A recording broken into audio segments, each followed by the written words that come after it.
Mesdames, Mesdemoiselles, Messieurs, merci de nous regarder. Bonsoir, bienvenue à vous tous dans ce journal Les Titres.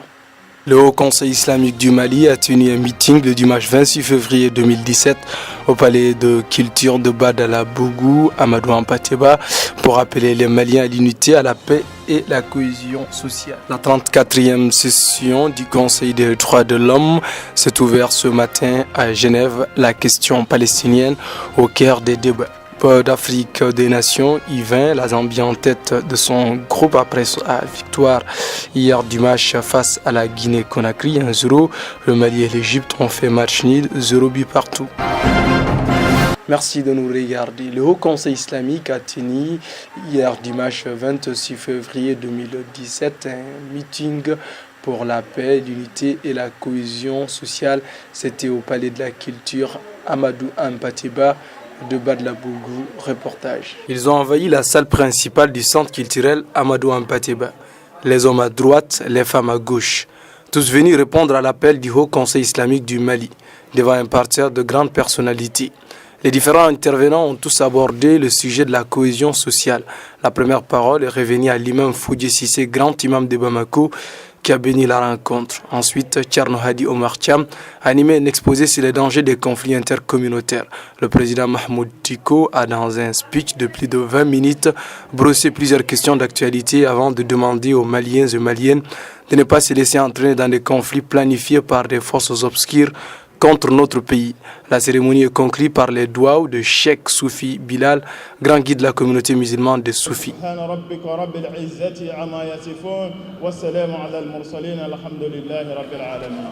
Tellement que la salle était pleine, certains déplacés ont dû rester dehors pour écouter les propos du meeting sur les différentes radios de la place, dont Salam. Le Haut Conseil a soutenu qu'il y avait un problème de baffle. Les mariages auraient tous loué. Selon les spécialistes des groupements religieux, tous ces derniers ont des matériels de sonorisation. Donc le manque de baffle est seulement dû à la mauvaise organisation. À la fin de cette rencontre, nos reporters ont tendu leur micro à quelques personnalités suivant les réactions. Vraiment assister au message du meeting qui n'est autre chose que la paix pour que nous puissions tous être au-dessus de nos appartenances ethniques, raciales et confessionnelles pour le Mali, pour bâtir un Mali de paix. Les Maliens doivent prendre la conscience pour éviter les guerres et les conflits communautaires. Parce qu'au Mali, il n'y a plus d'ethnie pure. Je m'explique.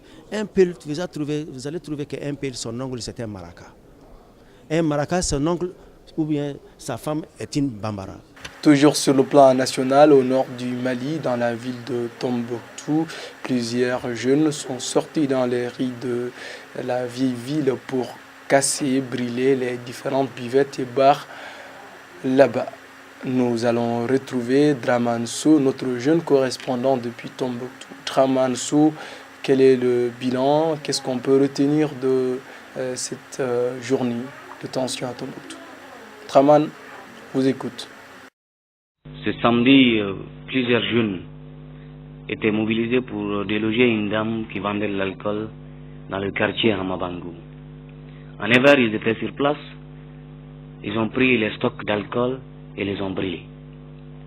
Cela étant fait, certains des jeunes se sont dit pourquoi déloger juste cette dame et laisser les autres bars et buvettes, or ils font le même dégât. Ainsi, ils se sont dirigés vers Calumet, la boîte de nuit, qu'ils ont pillé et brûlé. Ensuite, ce fut le tour de tous les autres bars et buvettes à Tombouctou. Parce que le jeune buse que Tombouctou est une ville où que les bars et buvettes n'honorent point. Une ville où l'alcool n'a pas sa place. Nous partons hors du continent africain. En France, les analyses de l'élection présidentielle 2017 se dessinent, les faiblesses et forces des différents candidats dans cet élément. Pas de coalition à gauche. Les deux principaux candidats, Benoît Hamon du Parti socialiste et Jean-Luc Mélenchon, ont affirmé qu'ils n'ont pas pu trouver d'accord. Chacun se présentera tout seul. Selon plusieurs analystes politiques, si les deux hommes s'unissent, ils peuvent sortir premier ou deuxième du premier tour. En allant seul, les sondages prédisent Hamon 4e et Mélenchon 5e. Marine Le Pen, la candidate de l'extrême droite, a tenu son premier grand meeting à Nantes. Elle accuse les juges d'être à la merci du gouvernement. Toujours en Europe, aujourd'hui s'est ouvert la 34e session du Conseil des droits de l'homme de l'Organisation des Nations Unies, ONU. La question palestinienne est au centre des débats. Le président palestinien Mahmoud Abbas a profité ce matin de l'ouverture de la 34e session pour appeler les pays amis de la Palestine à réaffirmer leur soutien à la solution à des États, ces temps si plusieurs voix doutent de la solution à des États dans le conflit israélo-palestinien. Le président Donald Trump inquiète les participants car jusqu'à présent il n'a pas nommé un nouveau représentant américain au Conseil des droits de l'homme. L'ambassadrice israélienne en Suisse a appelé ouvertement Mahmoud Abbas à des échanges directs.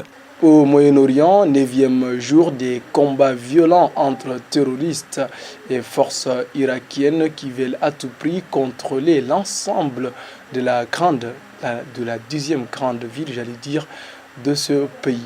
Il marche, même si c'est difficile. Les forces armées irakiennes ont pris position sur la partie est du fleuve, le Tigre qui sépare la deuxième grande ville d'Irak, Mossoul, en deux. Les forces armées irakiennes stationnées sur la partie est s'activent depuis ce matin pour installer un pont avec des ballons gonflables. L'installation des ponts artificiels faciliteront la traversée des hommes et l'acheminement de matériel et nourriture. Les ponts et plusieurs infrastructures ont été détruites par les terroristes ou les raids de la coalition. Nous arrivons dans la page sportive de ce journal U20. C'est cette CAN des moins de 20 ans qui se joue actuellement en Zambie.